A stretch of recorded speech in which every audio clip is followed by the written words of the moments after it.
The contractions came in waves that felt like her body was tearing itself apart from the inside out.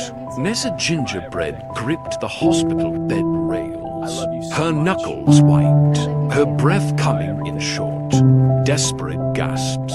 The fluorescent lights above her seemed to bright, to harsh, mocking her with their sterile indifference. "Mrs. Gingerbread, you need to push," the nurse said, her voice professional but distant, as if Nessa were just another patient, just another woman bringing life into the world. But this wasn't just another birth. This was supposed to be the happiest day of Nessa's life. Instead, it was the day her world collapsed. "Where is he?" Nessa managed to gasp between contractions, her voice cracking with pain and something far worse, betrayal. "Where's Richard?" The nurse exchanged a glance with the doctor, and in that brief moment of silence, Nessa knew. She had known for weeks, really, but had refused to believe it. The late nights at the office, the perfume that wasn't hers clinging to his shirts, the way he'd stopped looking at her once her belly had swollen with their child. "Focus on your breathing, Mrs. Gingerbread," the doctor said gently, avoiding her question entirely. Another contraction seized her, and Nessa screamed not just from the physical pain, but from the agony of knowing that while she was here, alone, bringing their daughter into the world, Richard Gingerbread was across town at the Grand Meridian Hotel, exchanging vows with Sienna Blackwell, the woman who had been her best friend, the woman who had held Nessa's hand when she'd found out she was pregnant, the woman who had smiled to her face while stealing her husband behind her back. Nessa had received the wedding invitation that morning, delivered to the hospital by a smug courier who didn't know or didn't care that he was delivering a knife straight to her heart. The cream-colored cardstock with its elegant calligraphy had mocked her. "Richard Gingerbread and Sienna Blackwell request the honor of your presence, ... One more push," the doctor commanded.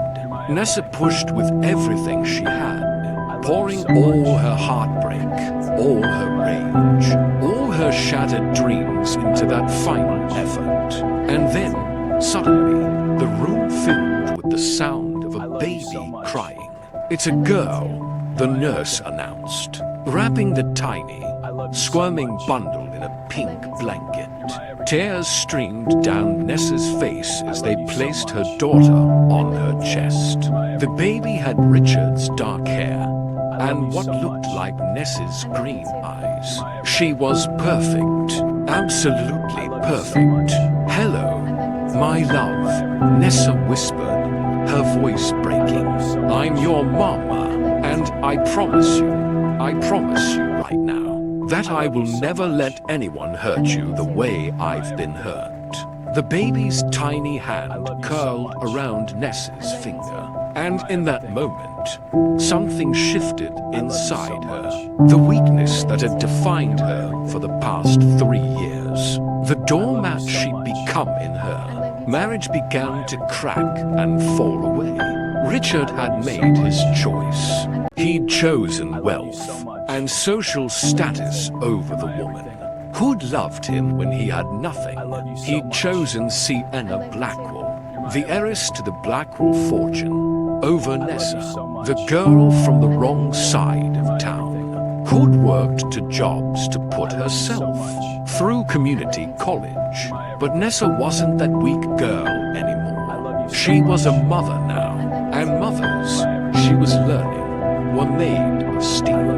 The next 3 weeks were a blur of sleepless nights, feeding schedules, and the cold, empty apartment that Richard had left her in. He'd taken everything, the furniture from their bedroom, the television, even the coffee maker. He'd left her with a crib, a changing table, and a note that reads simply, "The lease is paid through the end of the month.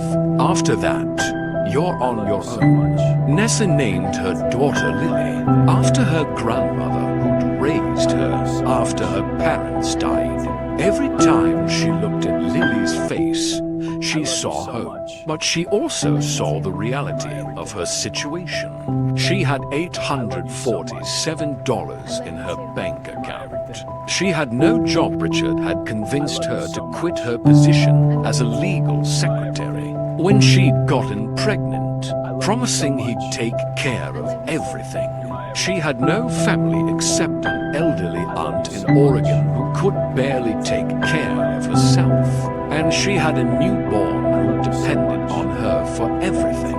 The divorce papers arrived on a Tuesday, delivered by a process server who apologized as he handed them over. Nessa read them while nursing Lily, her hands shaking with rage. Richard was claiming that their marriage had been a mistake, that they'd grown apart. He was offering her nothing, no alimony, no child support, nothing. His lawyers had even included a clause suggesting that Nessa had been mentally unstable during the pregnancy, laying the groundwork to question her fitness as a mother. It was then that Nessa remembered something Richard had once said, back when they'd first started dating. "The law is a weapon, Nessa, and like any weapon, it belongs to whoever's strong enough to wield it." Richard had gone to law school. He'd graduated at the top of his class. He'd landed a position at Harrington and Associates, one of the most prestigious law firms in the city, and now he was using everything he'd learned to destroy her. But Richard had forgotten something. Nessa had worked at a law firm too. She might not have the fancy degree, but she'd spent 5 years as a legal secretary at Morrison and Com, learning from some of the best attorneys in the business. She knew how the game was played, and she was done being weak. Nessa's transformation began with a phone call. She tracked down Vivian Morrison, her former boss, and swallowed her pride. "Vivian, it's Nessa Gingerbread. I need help." There was a pause on the other end of the line. "Nessa, my God, I heard you got married. How are you?" "I'm getting divorced," Nessa said bluntly, "and I need a job. I have a 3-week-old baby and $800 to my name. Richard is trying to leave me with nothing, and I can't let that happen." Another pause, longer this time. "Then, come see me tomorrow. Bring Lily. We'll figure something out."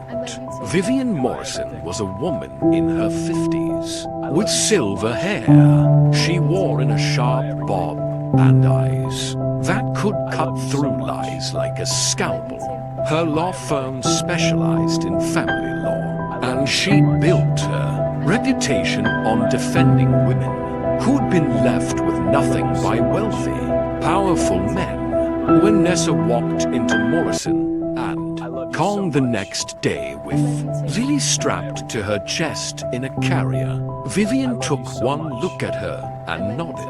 "You look like hell," Vivian said bluntly, "but you're here. That tells me you're ready to fight." "I'm ready," Nessa confirmed. "Good. Because Richard Gingerbread and his new wife just made a very big mistake. They assumed you'd roll over and die. They assumed you were still that scared girl who used to jump every time someone raised their voice. But I see something different in your eyes now." "What do you see?" Nessa asked. "A survivor," Vivian said. "Now, let's talk about what we're going to do to make Richard regret ever crossing you." Vivian offered Nessa her old job back, along with a small desk in the corner where she could keep Lily during work hours. The pay wasn't much, but it was enough to cover rent on a tiny studio apartment in a less expensive part of town. More importantly, Vivian agreed to represent Nessa in her divorce pro bono until they could get Richard to pay her legal fees. First, we established paternity, Vivian explained, spreading out documents on her desk. DNA test for Lily that locks in Richard's parental responsibility. Then we go after child support. The man makes 6 figures at Harrington and Associates. He's going to pay. What about the marriage? Nessa asked. He married Sienna while we were still legally married. Vivian's smile was sharp. That's where things get interesting. In this state, bigamy is still on the books. It's rarely prosecuted, but the threat of it is enough to make Richard very, very cooperative. His new wife is an heiress. Her family won't appreciate the scandal of their daughter being married to a bigamist. For the first time in weeks, Nessa felt a spark of hope. The next 2 months were a whirlwind. Nessa threw herself into her work at Morrison and Kong, absorbing everything she could learn. She typed briefs, organized case files, and studied the strategies Vivian used to dismantle opposing counsel's arguments. At night, she rocked Lily to sleep in their tiny studio apartment, whispering promises about the life they would build together. The DNA test came back positive, as expected. Richard Gingerbread was Lily's father, and he could no longer deny it. Vivian immediately filed for child support, demanding the maximum amount allowed under state law. Richard's response was swift and vicious. His lawyers filed a counter-motion claiming that Nessa was an unfit mother, citing her limited income and unstable living situation. They attached photos of her studio apartment, making it look even smaller and more depressing than it was. They're playing dirty, Vivian observed, reading through the motion. Good. That means they're scared. Scared of what? Nessa asked, bouncing Lily on her hip. I have nothing. They have everything. They're scared because you're not going away, Vivian said. And they're scared because I'm about to expose something very interesting about Richard's finances. What did you find? Vivian pulled out a manila folder. Your husband, sorry. Your soon dash to dash be dash x dash husband dash has been very clever. He's been hiding assets. Right before he married Sienna, he transferred a significant amount of money into an offshore account in the Cayman Islands. He thought no one would notice, but he forgot that his wife has access to his email password. Nessa's heart skipped. I don't have his password. No, Vivian agreed. But you do have his laptop. The one he left in the apartment. The one you so helpfully dropped off at our office for safekeeping. Nessa had almost forgotten about the laptop. She'd found it shoved under a pile of boxes in the closet, probably overlooked in Richard's rush to move out. She'd brought it to Vivian without thinking much of it. Is that legal? Nessa asked nervously, using his laptop. It was abandoned property left in your marital residence, Vivian said with a shrug. And you're the injured party in a divorce proceeding. The court will allow it. Trust me. Over the next few weeks, Vivian's team of investigators uncovered a trail of financial deception that made Nessa's head spin.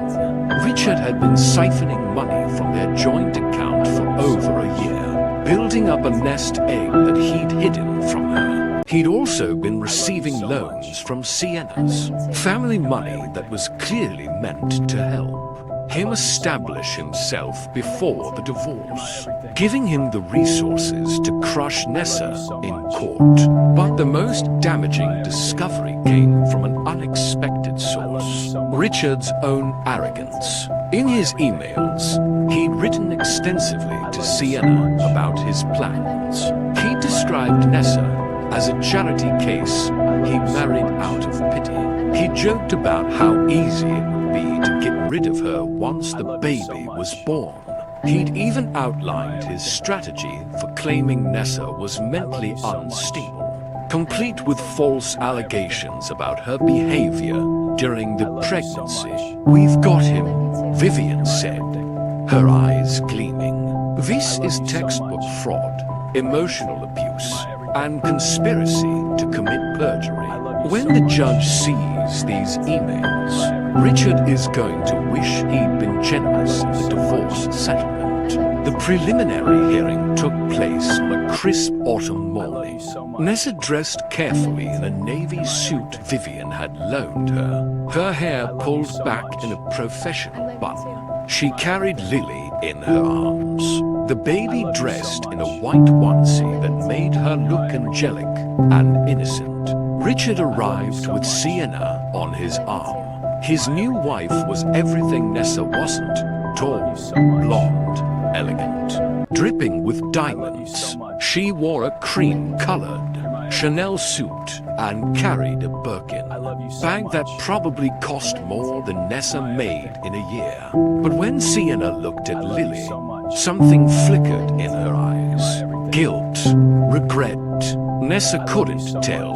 Richard, on the other hand, looked furious. His jaw was tight, his eyes cold. He refused to even glance in Nessa's direction. The judge, a stern woman in her 60s named Judge Patricia Holloway, reviewed the documents in silence. The courtroom was quiet except for the occasional rustle of papers and Lily's soft cooing. Finally, Judge Holloway looked up. "Mr. Gingerbread, I've reviewed the evidence submitted by Mrs. Gingerbread's counsel. Would you care to explain these emails?" Richard's lawyer, a slick man in an expensive suit, stood up. "Your Honor, those emails were taken from my client's personal computer without his consent. The computer was abandoned in the marital residence." Vivian interrupted smoothly. Mrs. Gingerbread had every right to access property left in her home. Judge Holloway held up a hand. "I'll allow it. Mr. Gingerbread, answer the question. Did you write these emails?" Richard stood, his face flushed. "Your Honor, those messages were taken out of context. I was venting to a friend during a difficult time." "A friend you married while still legally married to your wife?" Judge Holloway's voice was icy. "Mr. Gingerbread, you're a lawyer. You know better than this. You married Ms. Blackwell before your divorce was finalized. That's bigamy." The courtroom erupted in whispers. Sienna's face went white, and she grabbed Richard's arm, her manicured nails digging into his sleeve. "Your Honor," Richard's lawyer said desperately, "my client made an honest mistake with the timing." "An honest mistake?"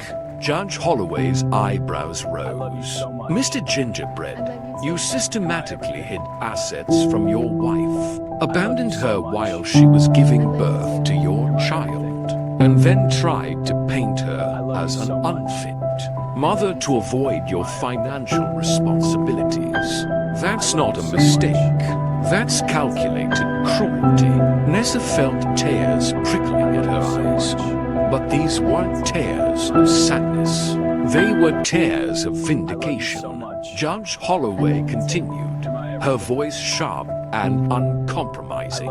"I'm ordering immediate child support in the amount of $5,000 per month, backdated to the date of Lily's birth. I'm also ordering you to pay Mrs. Gingerbread's legal fees in full. And I'm putting you on notice, Mr. Gingerbread. If you attempt to hide assets or interfere with Mrs. Gingerbread's custody of her daughter, I will hold you in contempt.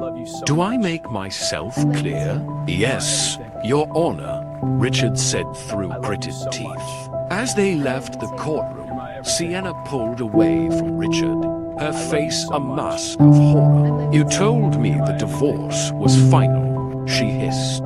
You told me there were no complications. Do you have any idea what this is going to do to my family's reputation? Sienna, wait. But Sienna was already walking away, her heels clicking sharply on the marble floor. Nessa watched them go, feeling a strange sense of peace settle over her. She wasn't happy, not yet, but that was a start.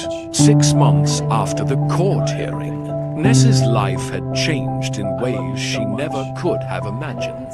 The child support payments had stabilized her finances, allowing her to move into a real apartment, nothing fancy.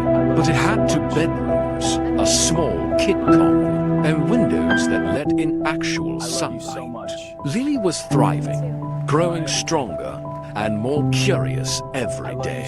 But more importantly, Nessa had discovered something about herself. She was good at her job, really good. Vivian had started giving her more responsibilities, and Morrison and Kong not just typing and filing, but actual legal research. Nessa had a knack for finding precedents, for spotting weaknesses in opposing counsel's arguments.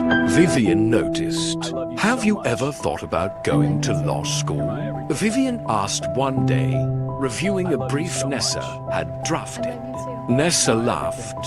Law school? Vivian, I barely finished community college. I have a baby. I can't afford. There are programs, Vivian interrupted. Night school, online options, and you'd be good at it, Nessa.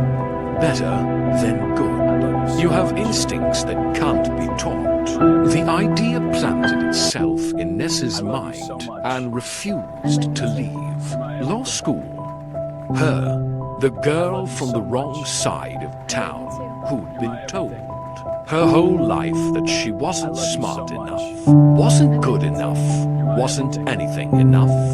She started researching programs. She took the LSAT, studying late at night after Lily was asleep. When the scores came back, she stared at them in disbelief. 165. Not perfect, but good enough to get her into a decent school. Vivian helped her with the applications and wrote her a recommendation letter that made Nessa cry when she read it. Nessa Gingerbread is one of the most resilient and brilliant people I've ever had the privilege of working with.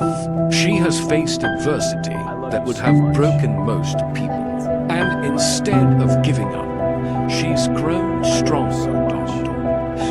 Double quotes, comma. 3 months later, Nessa was accepted into the night law program at Central State University. She would work during the day, attend classes at night, and somehow she would make it work. It was during her 2nd year of law school that Nessa met him. She was at the courthouse, researching a case for Vivian, when she quite literally collided with a man in the hallway. Papers went flying. Nessa's coffee splashed across the marble floor, and when she looked up to apologize, she found herself staring into the warmest brown eyes she'd ever seen. I am so sorry, the man said, immediately crouching down to help her gather the scattered papers. I wasn't watching where I was going. No, it was my fault, Nessa protested, reaching for a document at the same time he did. Their hands touched, and she felt an electric jolt that made her pull back. The man smiled, and it transformed his entire face. He was handsome in an understated way, not flashy like Richard, but solid, real. He looked to be in his late 20s, with dark hair that was slightly too long, and a suit that was expensive, but not ostentatious. "I'm Damien," he said, extending his hand. "Damien Cross, Nessa Gingerbread," she replied, shaking his hand. "Wait, Cross? As in Cross Industries?" Cross Industries was one of the largest real estate development companies in the state. Everyone knew the name. Damien's smile faded slightly. "That's my family's company." "Yes, but I'm guessing from your tone that's not a good thing. Your company is the defendant in 3 of the cases I'm working on," Nessa said bluntly. "Tenant displacement, illegal evictions. You're not exactly popular in the legal community right now." Instead of getting defensive, Damien sighed. "I know. That's actually why I'm here. I've been trying to convince my father to settle those cases. The practices that led to them happened before I joined the company, but that doesn't make them right." Nessa studied him, trying to determine if he was sincere. "If you really mean that, you should talk to the tenants directly. Hear their stories. Maybe then your father will understand that these aren't just legal problems, they're people's lives. Would you help me?" Damien asked suddenly. "Would you introduce me to some of the people affected? I promise I'm not trying to sabotage your cases. I want to make this right." Nessa should have said no. She should have walked away, but something in his eyes told her he meant it. "Okay," she said, "but if this is some kind of trick, it's not," Damien promised. "You have my word." Over the next few weeks, Nessa found herself spending more and more time with Damien Cross.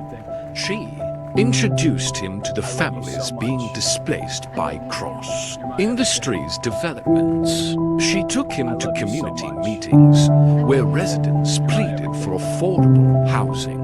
She showed him the real consequences of his family's business decisions. And Damien listened, really listened. "My father started this company with nothing," Damien explained one evening as they sat in a small cafe near the courthouse. Lily was asleep in her stroller between them.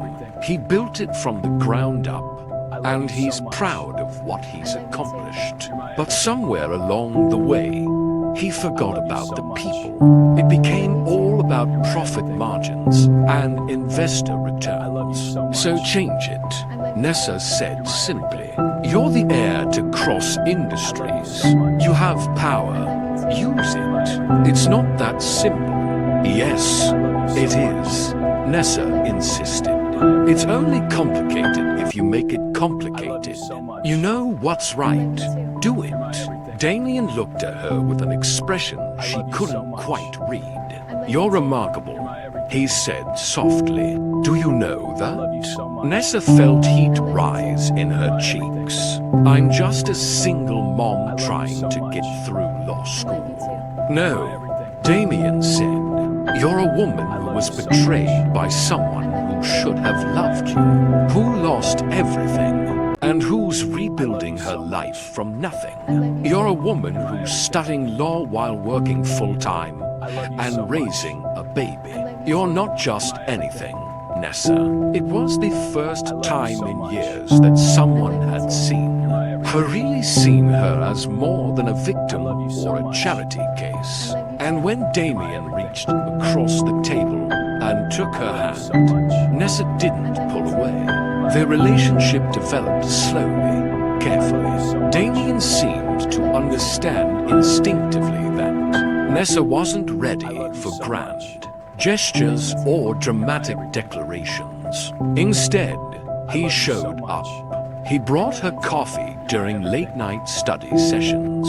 He babysat Lily when Nessa had an important exam. He listened to her talk about her cases without trying to fix everything. But as their relationship deepened, so did Nessa's fears. She trusted Richard completely, and he destroyed her. How could she trust again?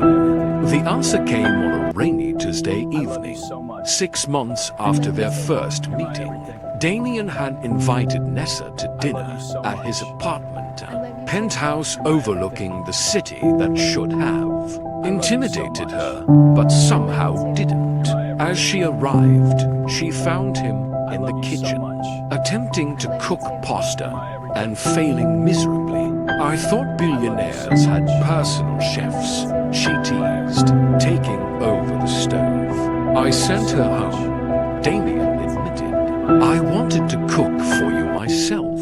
I just didn't account for my complete lack of culinary skills. They laughed, and it felt easy, natural.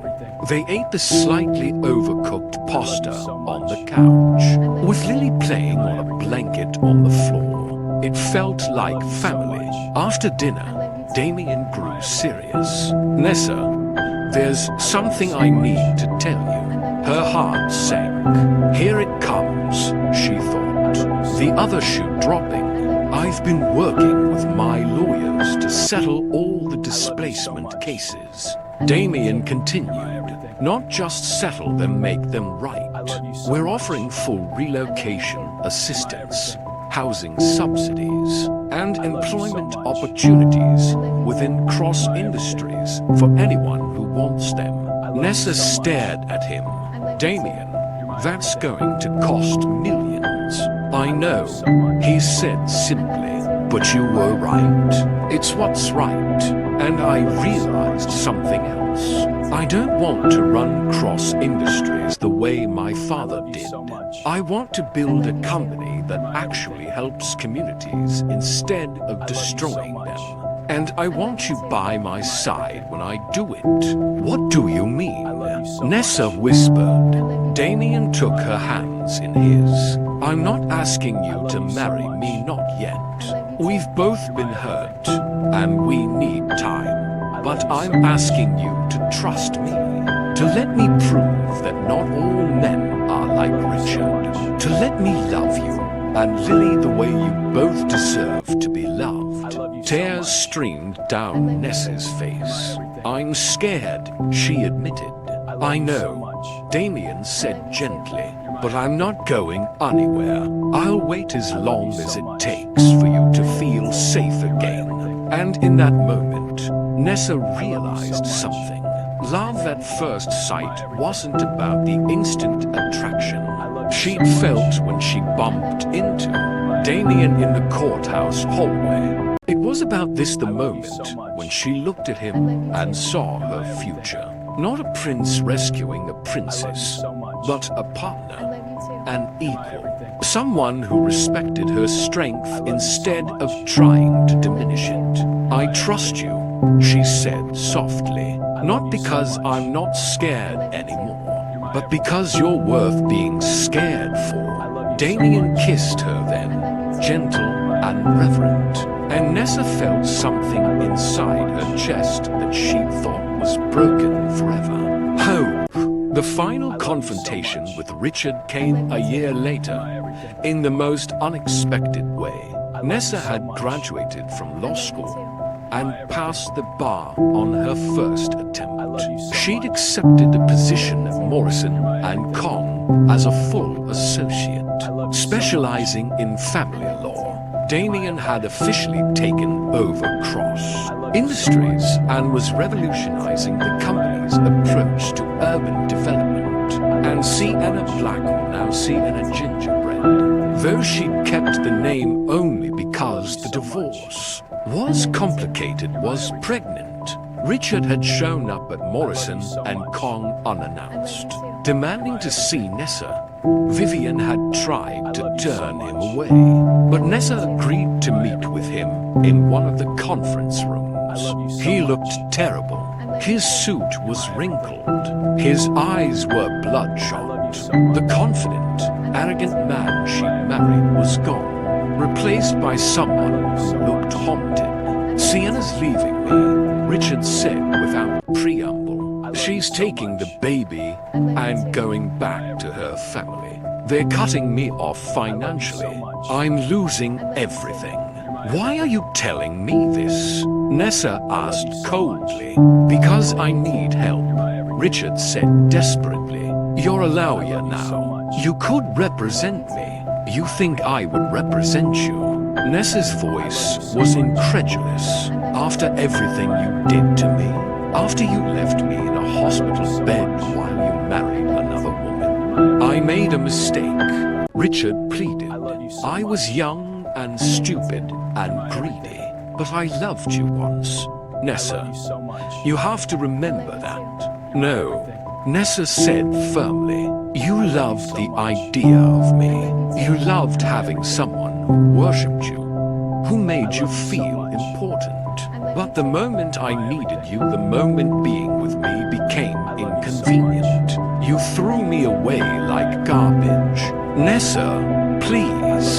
I'm not finished. Nessa interrupted, her voice sharp. You tried to destroy me, Richard.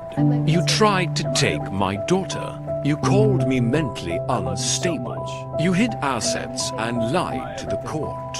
And now you want my help. Richard's face crumbled. What am I supposed to do? You're supposed to face the consequences of your choices, Nessa said. You're supposed to grow up and take responsibility for your actions. You're supposed to be a father to Lily, even if you're a terrible husband. And you're supposed to leave this office and never come back. Lily, Richard repeated softly. How is she? For the first time, Nessa's expression softened slightly. She's beautiful. She's smart and funny and kind. And she has a father figure who actually shows up for her someone. Who's teaching her that real men keep their promises?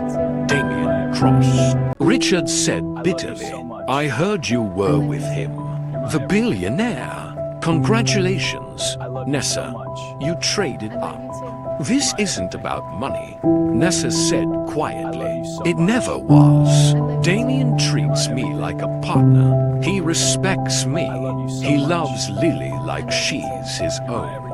That's what I traded up to being loved instead of used. Richard stood, his shoulders slumped in defeat. I really did love you once, he said. Maybe not the way you deserved, but I did. I believe you, Nessa said.